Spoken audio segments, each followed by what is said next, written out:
Let me ask you a serious question. If something happened to you tonight, who would get your property in Jamaica?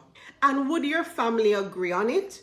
Or would they end up in court arguing about what you meant? Because here's something most people don't like to talk about.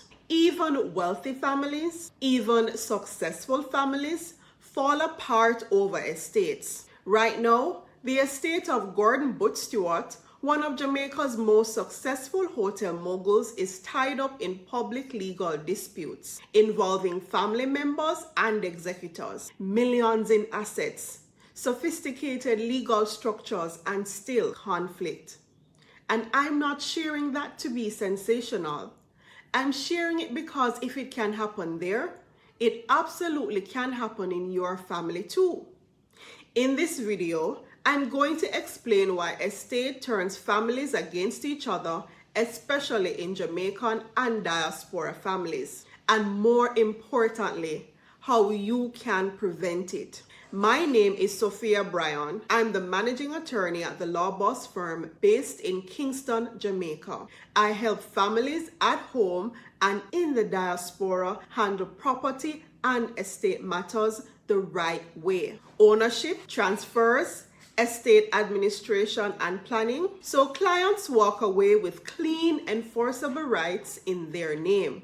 I'm also licensed in real estate and insurance, which means when I advise clients, I'm not just looking at documents, I'm looking at risk, protection, and long-term consequences. Over the last 10 years, I've helped people who thought their matter was simple and people who were told it would take years. Property purchases, estate matters, ownership transfers, and I can tell you with certainty, families don't fight over estates because they're greedy. They fight because estates create grief, money, uncertainty, all at the same time. When someone dies, emotions are already high. At land, at a house, at business, at dead left. Suddenly, everyone remembers a promise. Someone says, "Mommy told me this was mine." Someone else says, "I paid the bills for the last years." Someone else says, "I paid the bills for years." Another person says, "I sent money from abroad." And without clear legal instructions, all those statements collide. In Jamaican families, there are also cultural expectations that land stays in the family, that the eldest decides, that the person who stayed behind deserves more. At the diaspora, relatives overseas may be seen as already well off. Those overseas may fear their intentions won't be protected back home. And without a clear plan, those perceptions turn into disputes. That's why estates so often become battlegrounds. The Butch Stewart case is a public example of this. Despite extensive resources and planning, disputes around interpretation, authority, and control. And here's the lesson. When interpretation replaces instructions,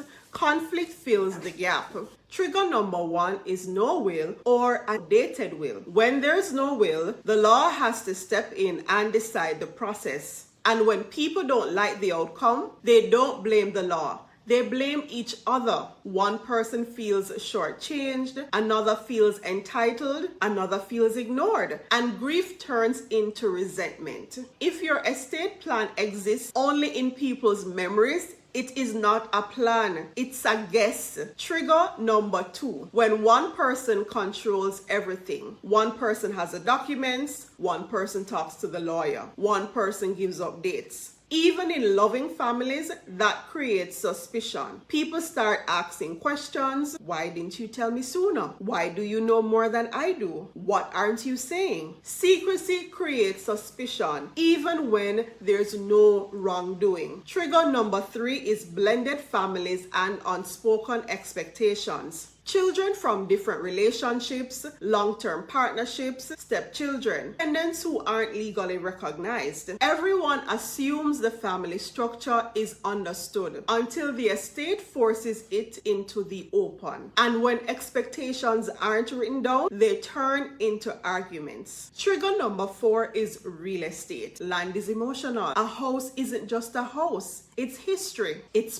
pride, it's security. People will fight harder over a family home than they ever will over cash. For diaspora families especially, that property represents home, even if you haven't lived there in years. So when it's threatened, emotions rise fast. Trigger number 5 is cross-border confusion. Diaspora families often assume their foreign will automatically covers Jamaica, or things can be sorted out later. But Jamaican assets must be handled properly under Jamaican processes. When that isn't done, delays and confusion follow. Now here's the good news. All of this is preventable. Keeping your family united through estate planning comes down to 3 things: clarity, communication, structure. Clarity means a proper up-to-date will that clearly states who gets what and who is responsible. Family members may not love every decision, but a valid will leaves very little room for argument. What's written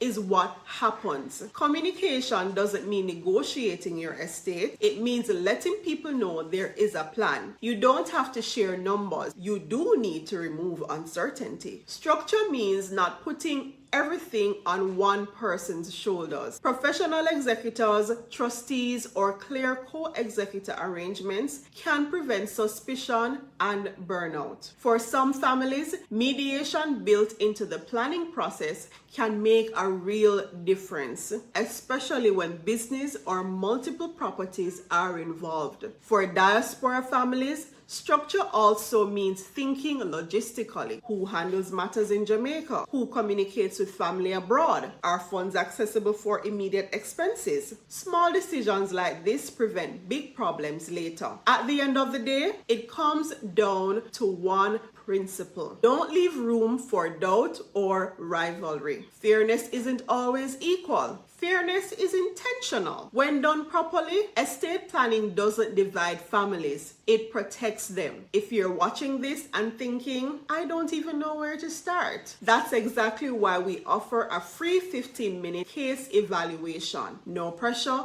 just clarity. We listen to your situation, explain what applies to you, and help you understand your next steps, especially if you live overseas and have property or assets in Jamaica. Before I wrap up, here's a quick checklist for diaspora Jamaicans. List every Jamaican asset you own. Confirm what is legally in your name. Create or update your will to clearly address those assets. Choose executors who can realistically function across borders. Organize your documents. Have one family conversation about the existence of your plan and get professional guidance to make sure it's enforceable. Your family should not be meeting your lawyer for the first time at your funeral. If you've worked hard, built assets, and care about your family, this is not something to put off. Estate planning is not about fear,